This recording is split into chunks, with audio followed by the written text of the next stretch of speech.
mokytoja, aš norėjau būti jau nuo pat mažens. Baigiau pedagoginį institutą, dabar universitetas, ir dirbau ir Būdvietėje, ir Aštrioj Kirsnoje, ir Krosnoje. Buvo gydavimas antram plane.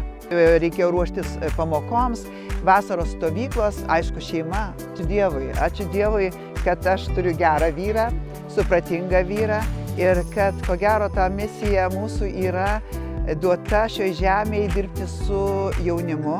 Tai, ką darom, matom, kad tai yra reikalinga, ir savanoriaujam, ir organizuojam stovyklas.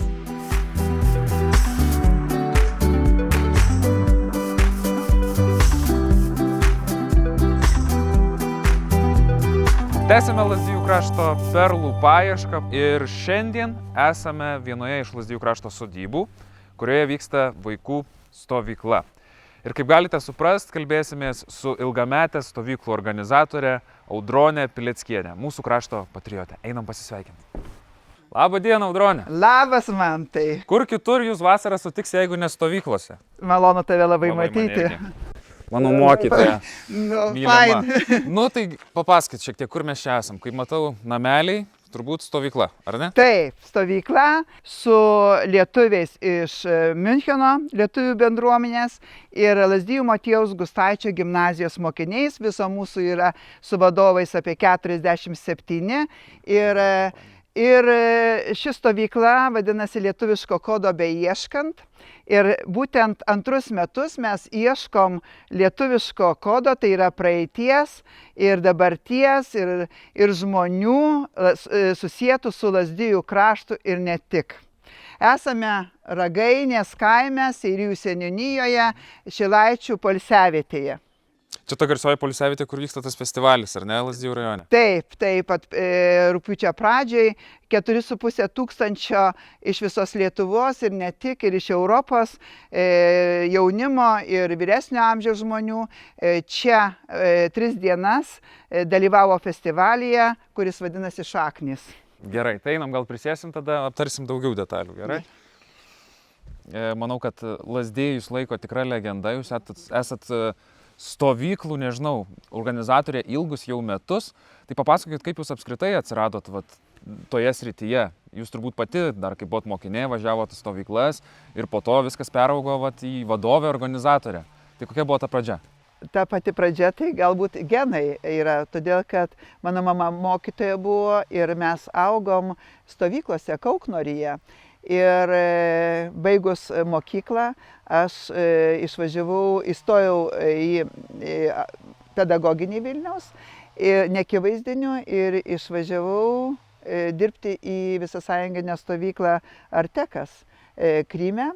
Ir ten 1,5 metų dirbau vadovė ir grįžusi dirbau mokykloje, o vasarom laiką leisdavau stovyklose, vadovė dirbau, ir tai man patinka, man veža, ir aš matau, kad ir kitiems, tai tėvams, kurie leidžia savo vaikus į stovyklą, tai jiems tinka tai, ką mes darom su klebonu Vidmantu Strioku. O Vidmantas Striokas yra stovyklų organizatorius, o aš esu jo komandos narė. Tai kalbant apie šią vasarą, tai kiek jau turėjot stovyklų? Kaip galvojat kitais metais? Ar vis tęsis tas stovyklų maratonas? Stovyklų ši yra 3. Šitai yra Miuncheno lietuvių bendruomenės rašytas projektas Lietuviško kodo beieškant, kur stovyklauja, kaip minėjau, 20 vaikų iš Lazdijų Motiejaus Gustaičio gimnazijos ir 17 vaikų iš Miuncheno, iš Niurnbergo. Lietuviukai, kurie mokosi vokiečių mokyklose, bet jau su akcentu kalba arba silpnai kalba lietuviškai. Ir čia mes 2 metai leidžiam Lazdijų, būtent Lazdijų krašte, ne kitur, bet Lazdijų krašte leidžiam laiką. Jau paskutinė šiais metais stovykla, o birželio mėnesį Iškyvos švenčiausios trejybės parapijos klebonas Vidmantas Striokas birželio mėnesį ir Liepos mėnesį organizavo mažiukams stovyklas, tai vadinasi nuo 5 iki 11 metų, ir Liepos mėnesį organizavo jis 2 stovyklas, bet aš vyresniem bet aš savanoriavau stovykloje su jaunimu nuo 11 iki 18 metų amžiaus. Tai šiais metais, šią vasarą 3 stovyklos, kuriuose aš savanoriauju ir savanoriauja mano šeima. Tai yra vyras Kęstutis ir dukra Urtė. Be šeimos turbūt būtų labai sudėtinga, ar ne? Visos vasaros kartu realiai, tarp žmonių, su žmonėm, tiek Kęstutis, tiek jūs, tiek ir Urtė, ir Aistė, visi dirbat dėl žmonių. Kaip taip? Ar jūs čia užkrėtėt, ar čia tiesiog bendras toks šeimos nutarimas, kad mes dirbam su žmonėm, dėl žmonių ir leidžiam laiką ten? Aš tai sakau, ačiū Dievui, kad aš turiu gerą vyrą, supratingą vyrą ir kad ko gero ta misija mūsų yra duota šioje žemėje dirbti su jaunimu, su vaikais, su tėvais jų ir nuo pat mažens mes tą auklėjam ir diegiam savo dukroms. Jos taip pat augo stovykloje, nes mes be tarpusavio supratimo mes negalėtumėm, aš negalėčiau savanoriauti.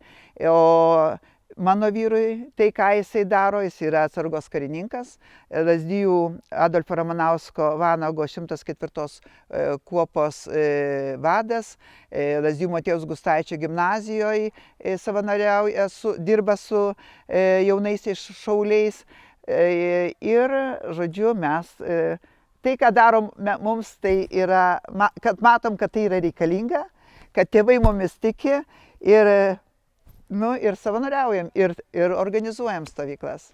Aš savanoriauju klebono Vidmanto Strioko stovyklose nuo 2001 metų. Ir jau 24 metai. Kai pirmą sykį važiavom su šeima, tai Urtei, mano jauniausiai dukrai, buvo 2 metukai tik tai. Dabar jau labai malonu matyti ir matai dabar, kad nepraėjo tai, ką tu kūrei su komanda, nepraėjo veltui, todėl kad jau stovyklautojai, tie, kurie užaugo, jau jų vaikai į stovyklas atvažiuoja, o savanoriauja, vadovais dirba taip pat vaikai, kurie užaugo šioje stovyklose ir ateina jau ir labai nori savanoriauti ir dirbti vadovais. Ir labai džiugu, kad mano mokiniai, tame tarpe ir tu, Mantai, kelis metus iš eilės savanoriavai Visokio Rudoje ir Šventojoje. Ir tikrai tai, ką tu darei su savo komanda, tai tikrai patys geriausi prisiminimai, nes renginiai yra kuriami ir ruošiamasi jiems iš anksto ir ta meilė vaikų, jauniems žmonėms, vadovam iš tikrųjų labai jautėsi, kad vaikai po stovyklos bendrauja socialiniuose tinkluose su vadovais ir laukia, vieniem metam pasibaigus, laukia jau kitų metų, kada ta stovykla bus.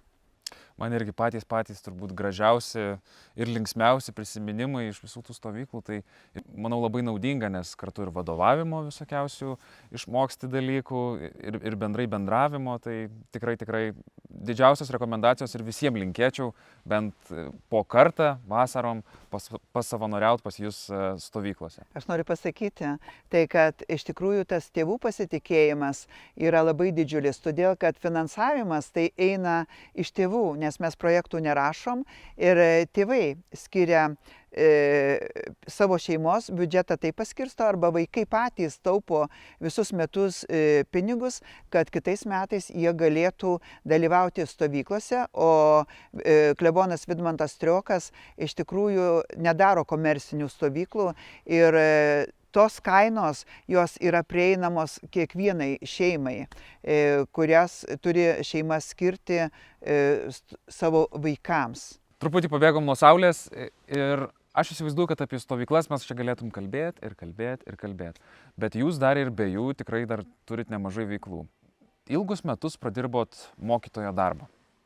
Jums kaip žmogui, ką tai davė, vis tiek darbas su jaunimu, medžiagos dėstymas, lektorystė tokia, ką jums kaip žmogui tai reiškia? Mokytoja, aš norėjau būti jau nuo pat mažens, nes mano mama mokytoja ir mūsų šeimoje yra 3 mokytojai. Ir brolienės mano mokytojas, Ir tas mokykloje darbas, iš tikrųjų svajojau aš būti mokytoja ir darbas su vaikais, tai man, žinokit, reiškia labai daug. Baigiau pedagoginį institutą, dabar universitetas ir dirbau ir Būdvietėje, ir Aštrioj Kirsnoje, ir Krosnoje, ir Lazdijų, ir savo mokytojo darbą užbaigiau Lazdijų Motiejaus Gustaičio gimnazijoje. Ir aš iš tikrųjų nesigailiu, kad aš šitą kelią ėjau. Kodėl? Todėl, kad sutikau iš tikrųjų mokinius be galo įdomias asmenybės. Mokytojo darbas yra labai sunkus, bet kartu ir įdomus. Žinot, kai tu gauni pasitikėjimą iš mokinių, kai tu vedi pamokas ir tu matai, kad tavim tiki, kad tėvai tiki, ir aiškus dalykas, tiki kolegos. Pavyzdžiui, projektas buvo bendradarbiaujančios klasės Respublikos mastu. Tai atradai ir savo kolegų ir kitose Lietuvos mokyklose. Tai, ką tu nemokėjai pati, tai tu išmoksti iš savo kolegų.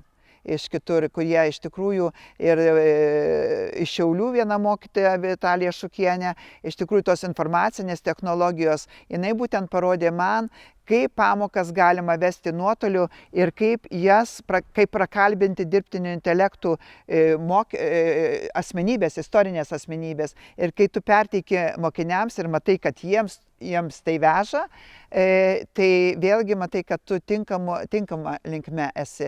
Na, o kada tavo studentai, tu buvai praktikos mokytoja, jų vadovė, ir kada jie ateina į mokyklą ir matai, kad jie jauni žmonės, ar ne, ir kad matai, kad tinkama linkme esi ir kad jau laikas išeiti, tai tada užleidi jaunimui vietą ir pasuki, kol dar gali.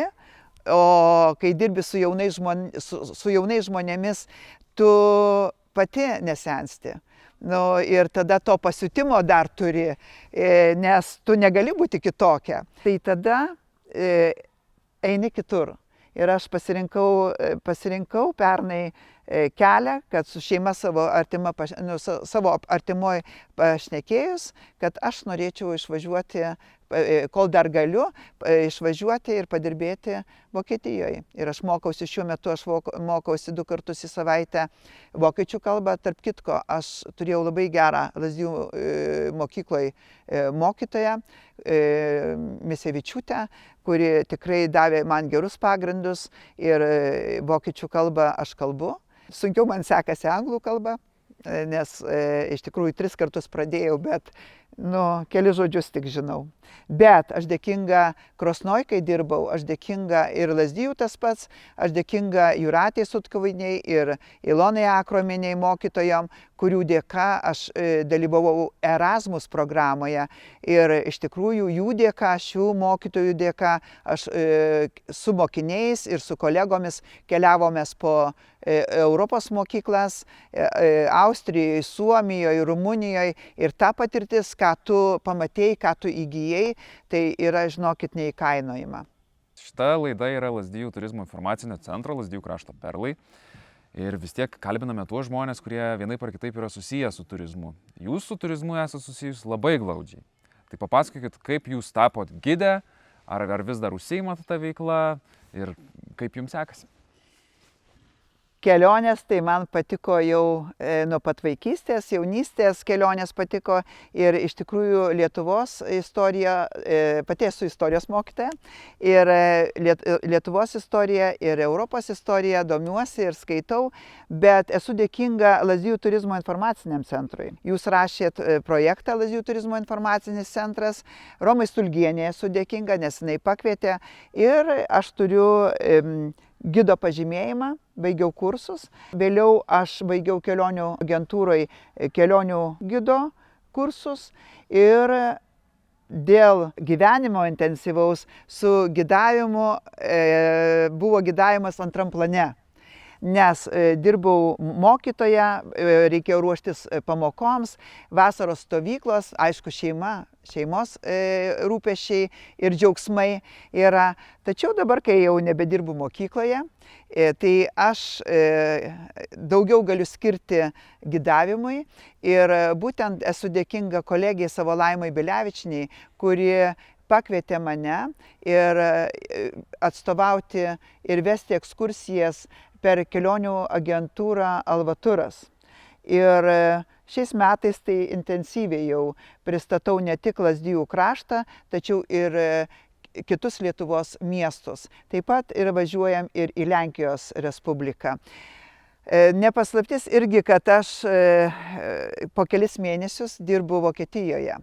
Ir Vokietijoje aš tose šeimose, kur gyvenu, aš kalbu apie Lazdijų kraštą, mes imam Maplę su vokiečių šeimom ir jau čia, žinot, dabar čia informacinės technologijos visagalės, mes žiūrim, kur tie Lazdijai, kur jie randasi ir ką galim pamatyti Lazdijų krašte ir kad tai yra nuostabus kraštas ir tada aš pasakoju, kas tie Lazdijai. Ir iš tikrųjų tai man Lazdijų kraštas tai yra nuostabus kraštas, todėl kad aš čia gyvenu. Gimiau aš Jurbarko rajone, bet aš čia gyvenu, daug metų gyvenu, čia gimė mano vaikai ir mano vyras iš čia ir žmonės čia geri ir tikrai mes turim Lazdijų kraštas kuo didžiuotis. Ir pirmiausia, tai yra ne tik tai gamta, bet pirmiausia, tai yra žmonės.